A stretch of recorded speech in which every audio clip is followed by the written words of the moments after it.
So, hello everyone. My name is Junior Lopez. I am the music director of the Young Artists Orchestra. This program today is a violin masterclass with Mark Fewer, who's a professor of violin at the University of Toronto. Mark is a great friend and a fantastic violinist, so we're really happy to have him here. These programs are part of our Virtua initiative, which are virtual online programs running throughout the month of May due to the coronavirus outbreak. So anyways, we're going to just get right at it, and we're going to start with Carolyn Salvador, who's going to play some Bach. I'll let her introduce herself and tell us what she's going to be playing. Okay. Hi, I'm Carolyn Salvador, and I'm going to be playing the Bach Sonata Number 2, Movement 4. And I was wondering if it's okay if I do it without any repeats, just because of time. That's fine. I might ask, from my view here, you're about to play with your violin facing the other way. Could you turn your stand the other side of where it is right now? Turn it to the other side of the room so that we can all see your fiddle.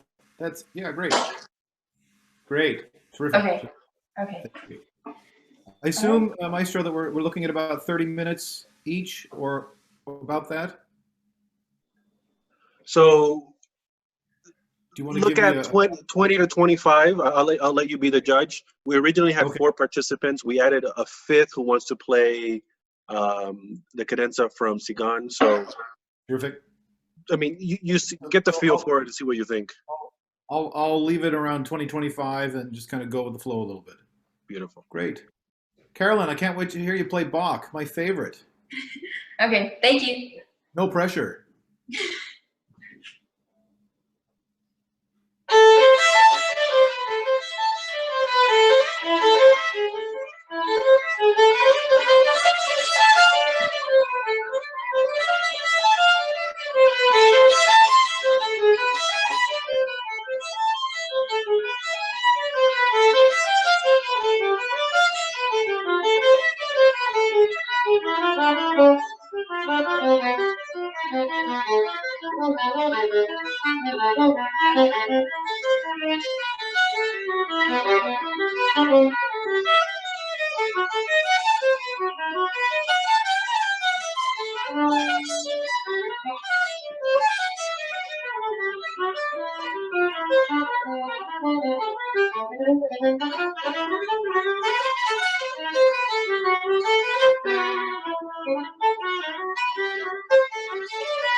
Yay. Yay.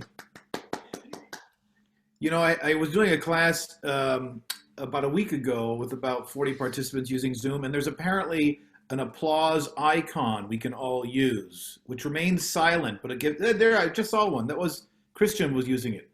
We all find our applause icon. We can do that for everyone after they finish playing. Carolyn, great job, great job. Hey, you know, I have all kinds of thoughts for you, and I want to help you as much as I can today.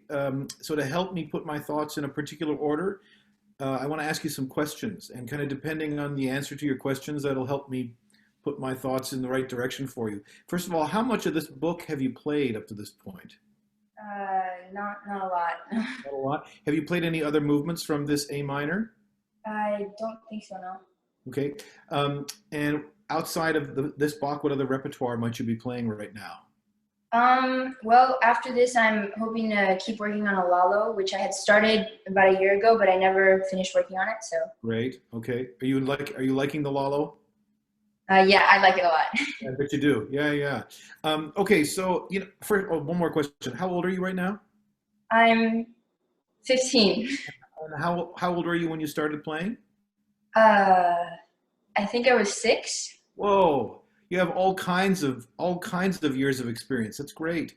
Okay, so I have a lot of thoughts. My first one is going to be the biggest one, and then the others will be less significant. And so I want to start by telling you I think that Bach, unaccompanied Bach for string players, is a language that is mostly spoken rather than sung. And I want to explain what I mean by that. You probably have memories of beautiful melodies from other composers. In fact, the Lalo has a few beautiful melodies in the very first movement that you can remember, and there are melodies that we would sing, but there are composers who write music that we don't necessarily sing in the same way. And I think Bach, in a large way, is one of those composers. He actually speaks his musical language a lot more. Now, when I say that, I'm heading in the direction for you today to consider speaking your Bach a little bit more, and just think what that might mean. When you speak your own language, when you speak in conversation with your friends and your family, there are ways in which you speak with grammatical effect. There might be a little comma after a word you speak. There might be an exclamation point after a certain phrase you speak. There might be a question mark after something you ask somebody. And I think Bach is the same way. So the first thing we need to do, if we believe that's the case, we need to give ourselves the opportunity of more space and more opportunity to breathe so that we can speak again. Just imagine how long your breath would last for you to speak. It wouldn't be that long before you ran out of breath and you'd have to take another breath to speak again. You just imagine. In fact, if you're a fan of politics in your country, all you have to do is listen to somebody in a presidential debate, and their microphones will be so close to their breathing that you'll hear the way they breathe after about 5 sentences. Your current president likes to breathe through the nose. Oh, you hear that, right? When he speaks, that's his method of breathing. So we're talking about breathing in Bach here, and we're not going to be vague about it. We want to be really specific about how we breathe and how we believe Bach writes his musical sentences. So take a look at the very first couple of measures. What are some of the things we can say for sure? It's an allegro, which means what? It's fast. Good.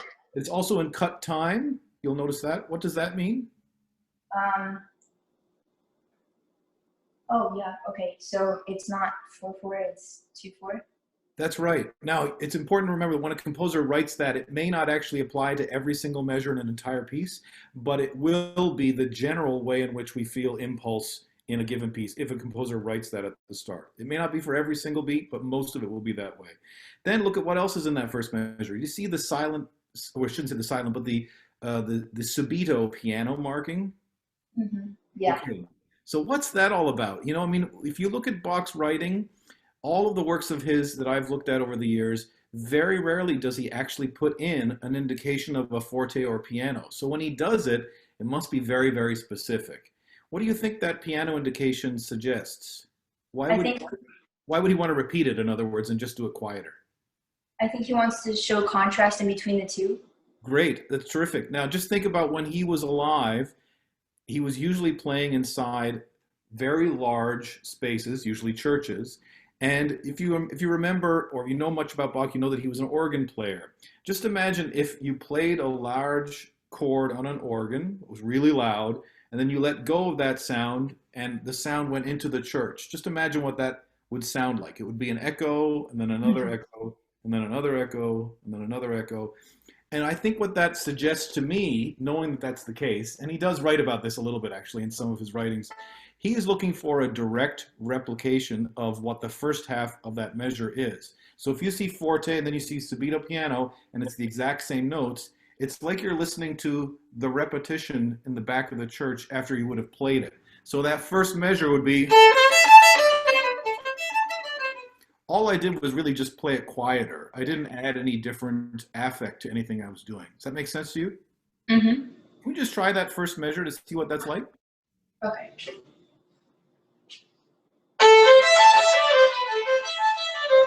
That's it. It's exactly it. Now, here's another thing to consider, and these are ideas that come from a lot of years of people studying, not me personally, but a lot of years of people studying Baroque style. And here we are playing on modern violins, and I'm not going to suggest that you try to do everything in a Baroque style, but I am going to suggest that the information that's coming out over a lot of years of study from around the world, a lot of it's very interesting, and a lot of it gives us more tools to put into our toolbox, either on a technical level or on a musical level or interpretive level. And one of the things that many people who study this repertoire have come across is this idea of conjunct versus disjunct in the writing. Conjunct would mean stepwise motion, basically nothing more than about a tone or a tone and a half, but a disjunct action would be larger than that. So the first two beats or first two quarter pulses that you play have both disjunct and conjunct motion in them. Now, ideally, and this is again, these are ideas from the Baroque world that I don't think necessarily always transfer well to the modern world, but it is interesting information to know. If two notes are disjunct, you would create space between them. So a little bit of separation with the bow. If it's conjunct, you would create the illusion of a slur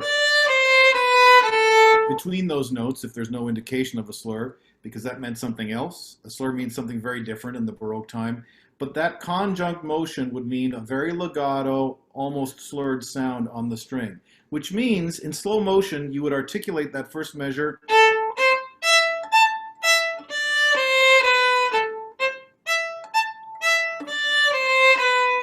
Now that's the extreme version, and I'm not going to suggest that you try to do exactly that, but I do think if you know that and you start looking at all these wonderful measures of music that Bach has written in this particular piece, you'll find examples of places where it might be smart to put the bow firmly on the string and connect notes, and other times where it might be of value for you to change the stroke, maybe a little bit more brushy, maybe a little bit more spiccato, depending on the content of the music. And when I say content, I really mean harmony and sequences. So you know what a sequence is in music, Carolyn? Yes, it's like a pattern. Perfect. So you see sequences all over the place in this piece, don't you? Mm-hmm. Yeah, they're all over the place. So I think if you know just these few ideas to start with, you might have a little bit more of an opportunity to feel free to both breathe, stop, start, and then connect or disconnect ideas on the page. Because I feel like as you played this beautifully for me a few moments ago, it felt as if you have a hand at your back kind of telling you to continue to go forward, go forward, go forward, go forward, go forward. Am I saying something you've heard before? Yeah, I always notice that when I'm practicing. Right. So I think it's actually one of the greatest joys of playing unaccompanied works. And then, you know, in your future, when you get a chance to really work with a few select people in your chamber music experience, maybe a string quartet in your future, when you have a lot of time to work with people that you really gel with, then you can develop these ideas of taking time, breathing, creating the illusion of speaking through music, which is what we're trying to do here. And you can have an impact in the music making, which is, I think, at a really wonderful human level. One of the things that I often hear from people who listen to classical music and who don't listen to it with any kind of appreciation, they just hear it off the top of their head, they say, boy, that sounds kind of boring. I don't understand. Why is it just sounds boring? I don't want to listen to that. And I suggest to them, in fact, maybe it's not boring. Maybe it's just the interpretation that's kind of boring. And for me, unaccompanied Bach becomes much, much less boring when we put much more content into it, and in this case, the content of spoken language. So let me just play a little bit of this for you, and I'll give you a sense of what I'm looking for, and then I'm going to ask you to play some of it again. So.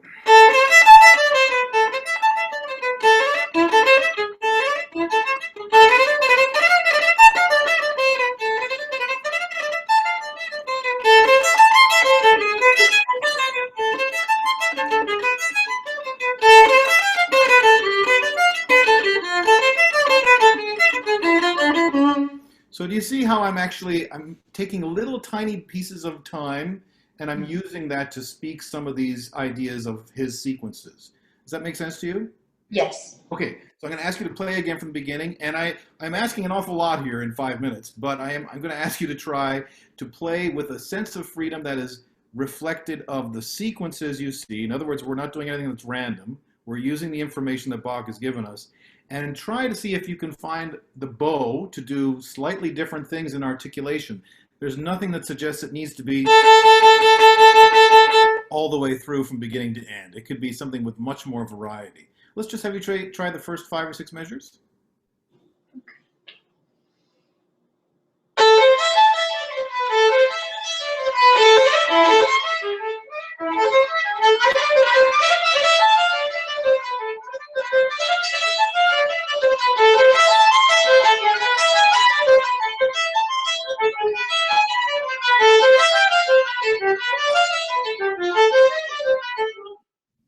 That's good. That's good.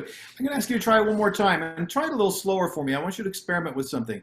The idea that I gave you of changing the style of bowing, you're going to feel it now as I give you an unusual exercise to try this, and it's going to be funny. And our friends who are watching with us, there's no need to take anything from this except that we're trying to break out of an old habit. And here's a great way to do it. I'm going to ask you to hold your bow really, really high. Can I get you to hold your bow really, really high? Like just too high. Can I see? I can't see you clearly. Yeah, that's it. Great. Okay. Now I want you from that position, I want you to play the opening. I want you to try to play the first few measures, holding the bow high and playing it close to the frog throughout. Try that for me.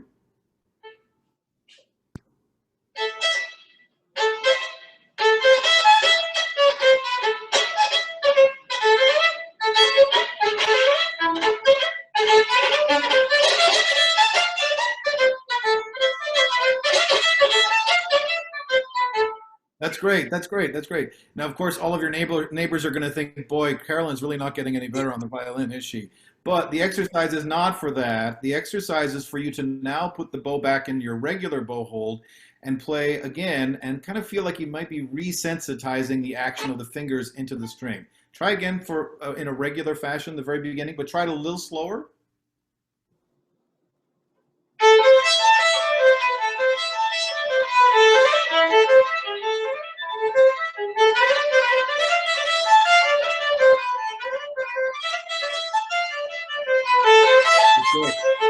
That's great. That's great, Carolyn. That's great. Does that feel a little different? Yeah. Yeah, and it feels better? Yeah. Okay, so use that as a little technique for yourself when you're getting the violin out to practice this particular piece. Now I'm going to go another step forward with all this. I feel like, and I know I don't know you well, but I'm feeling like from the video that I'm seeing that you have long arms in relation to your torso, right? And because you have long arms, you are most comfortable, your upper torso is most comfortable to being about here in the bow. And that means that as you play this piece, you're staying right here in the bow almost all the time. So another reason to try that exercise is to get out of that feeling and see if you can feel something slightly different. Very specifically, what is happening, our upper torso has a sensitivity of action basically based on what happens at your shoulder blades. And if your shoulder blades are comfortable, then your arms are able to move quite easily back and forth.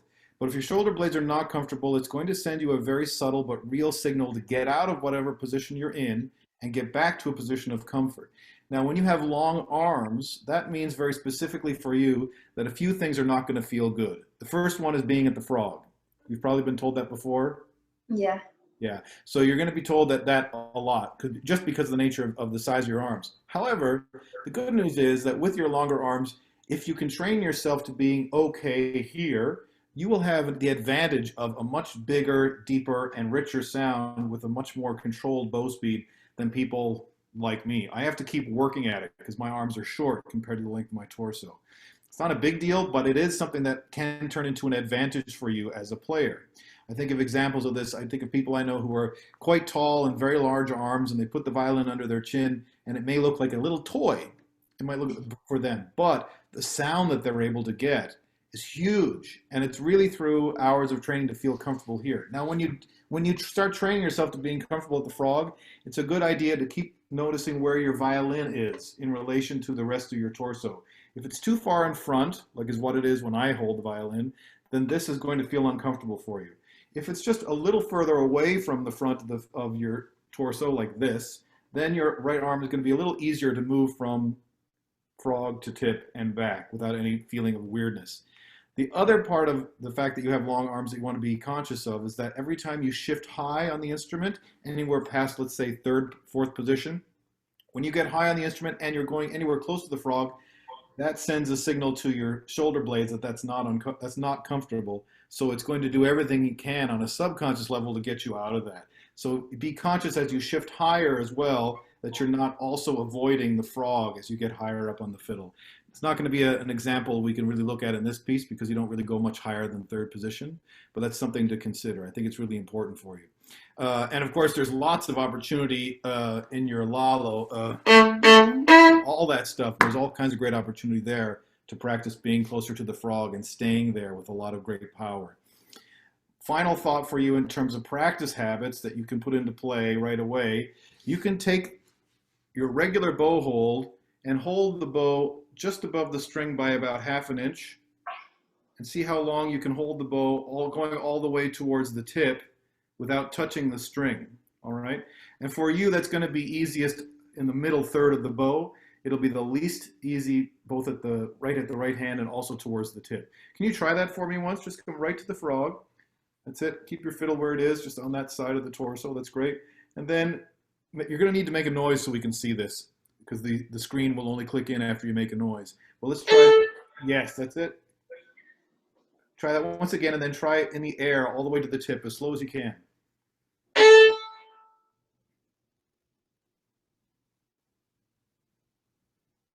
Pretty good. Do the same thing. Take your first finger off the bow. Make a noise first because we get.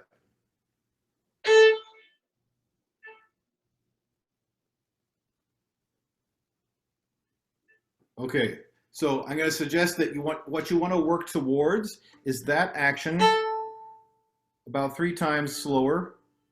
And when you get to halfway down, regularly check your first finger that it's not taking on most of the load here.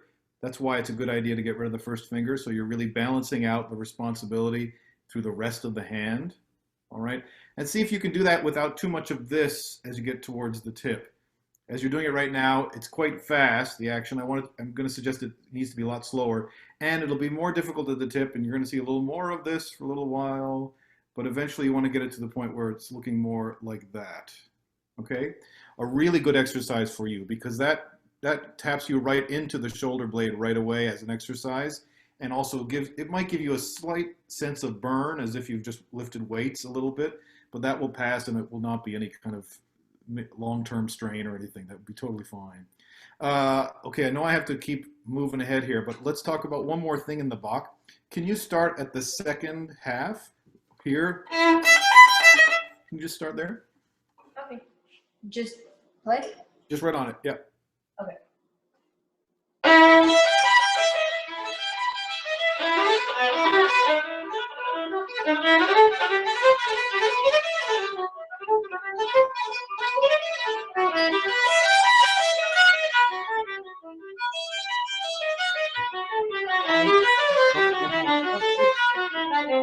Good.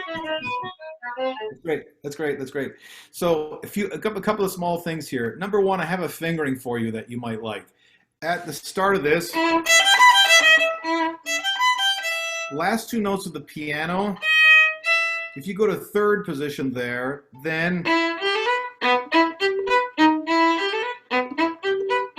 you can play all of that stuff in third position and stretch back the first finger for the low B. It'll work like a charm. So again, you're starting as you did in first position.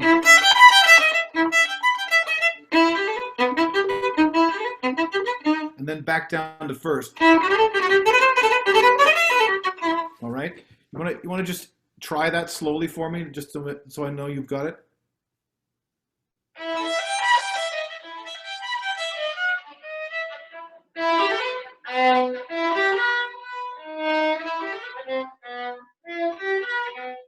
That's it. That's the idea. Think about the first finger going back more as just a stretch from the hand position rather than a whole shift back, because then it won't work. It just needs to be this action of the finger moving back. But that's a really good fingering for you. I'll just finish by kind of recapping a couple of thoughts for you. I do think you really need to breathe more in general and allow phrases to start and end, just like you allow your speaking voice to start and end. All right, just think about the way in which you speak to different people. You might speak to your, I don't know, you might speak to your friends with a different speed of voice than you speak to your conductor. Maybe you speak to your conductor with a slightly lower voice. You talk with a higher voice to your friends like that. It sounds to me like it sounds to me right now like you are using one of those voices as you play all the way through the piece. And I think you should actually use different voices as you play through this piece and use more natural breathing between phrases, just to give yourself the opportunity, even on a technical level, this will help, just give yourself the opportunity of speaking all the notes fully and giving all the phrases a full opportunity to speak what Bach has given us, which is, this is some of the greatest repertoire you'll ever play. I'm in my late 40s now, and I still play this repertoire, and it still informs me every time I come to it. There's always something that it gives me as I spend time with it. So it's some of our best repertoire. And anyway, you sound terrific, and I'm delighted to hear you play it so well. I do suggest you try this with the bow as much as you can. Try it every day for a few moments, and then see what it feels like when you go back to your natural position. But thank you, Carolyn, so much. Thank you. Yay. Great. Okay, we've got Miguel next with Mozart. There he is. Whoa, look at that shirt you have, Miguel. Yeah. Neat. Is that for your orchestra? Yeah. Fantastic. Oh, I love it. I am a little jealous of that person's hair, but hey, that's all right. Okay, so you're going to play a little bit of last movement of Mozart 1? Yes. Terrific. I'm all ears.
Bravo, bravo, bravo, bravo.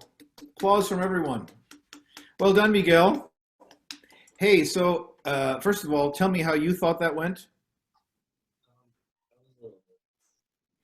Sorry? I was kind of nervous. You were kind of nervous? Nothing to be nervous about. You sound really good. And it's clear to me that there are certain things on the violin that are very easy for you. And I'm actually really delighted to see that. I'm going to ask you right off the start to memorize 2 phrases for me. The first phrase is pull from the left, and the second phrase is push against the right. Can you repeat that for me? Pull from the left and push against the right. That's it. Now, any idea what those phrases might mean for your technique? I'm not completely sure. Okay, so when you think of creating sound out of the violin, sometimes we have this image in our mind of the string being flat, a flat surface, and the bow being another flat surface, the hair of the bow being another flat surface. But in fact, they're not. This is a cylinder, which means it's a round gauge. It's a cylinder, and these hairs here are so bumpy that if you put this under a microscope, you'd wonder, well, how do I get a smooth sound out of all of those bumps? The bumps are what some people call the teeth or the eyes of the hair, and they're little tiny hairs that stick out of the primary hair that you can see with your naked eye. Now, the way to get your very best sound out of the instrument is to realize that gauge needs to be pulled one direction or pushed the other. So you're never actually going onto the top of the string with a flat surface trying to push against another flat surface. This might sound like a non sequitur, but have you ever used something called a Swiffer? Exactly, that's exactly it. So a Swiffer is a flat surface that goes onto another flat surface so that you can clean, right? We need to get rid of that idea in our minds when we pull the bow or push the bow, depending on the direction, when we're playing the instrument, because only when we pull and push from a certain direction do we have access to our very best sound. So let's take a look at this in a few different steps for you. If you put the violin under your chin and go to the G string for me at the frog. Now, I'm going to change the angle of how I'm sitting so you can see this. Take a look at all the room I have on this side of my G, all this room my bow can connect with. See that? When I pull against the G, I'm pulling from the left side. What is my left side as I look to the string?